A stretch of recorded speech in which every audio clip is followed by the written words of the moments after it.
अब बनेगा रिकॉर्ड पर रिकॉर्ड। पियर फराग 2 का पोस्टर आ गया है। इस गाने को लेकर बहुत दिन से वेट कर रहे थे, तकरीबन 6 से 7 महीना से भाई वेट कर रहे थे।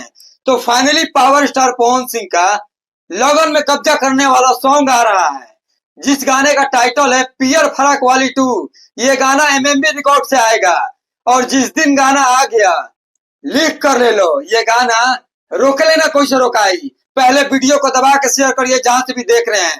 पोस्टर देखने के बाद सारा लोग अब टेंशन में हो गए हुई हैं कि फिर से पवन सिंह एक्टिव हो गए हैं और लगन वाला ये गाना है। लगन का समय चल रहा है और पवन सिंह पियर फराक 2 ना लावस, ऐसा हो सकेला यार?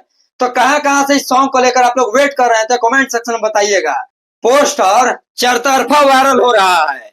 रिकॉर्ड का दूसरा नाम है पवन सिंह। पवन सिंह के लगन में गाना ना आवे तो लगवे ना करेगा लगन बा। भाई इस गाने को लेकर बहुत लोग वेट कर रहे थे। पवन सिंह के फैन, पवन सिंह के चाहने वाले, खुद मैं उतना दिन से वेट कर रहा था। कुर्सी का पेटी वेटी अब खोल उल कर रखा, लोग बांधे के जरूरत नहीं है। बहुत डेंजर गाना बा। और ये जो पियर फराक 2 आवता, वन जब 300-400 मिलियन चल गईल है, जो 2 वर्जन आवता हमारा बुझाता कि एक दिन में 15-20 मिलियन गाना चल जाएगा चाहिए। तो आइए कुछ पोस्टर को लेकर विशेष बात करते हैं। इस सॉन्ग को लेकर आशुतोष तिवारी और म्यूजिक दिए हैं प्रियांशु भाई।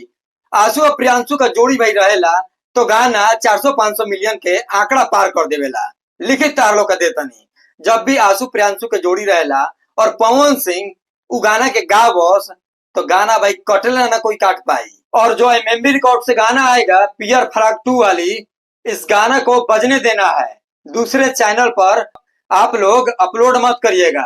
इस गाने के साथ आप लोग छेड़छाड़ मत करिएगा। गाना सुपर डुपर हिट होके वाला बा। गाना भी आई नहीं है लेकिन तार लोग के लिखित देता नहीं, गाना सुपर डुपर हिट होके वाला बा।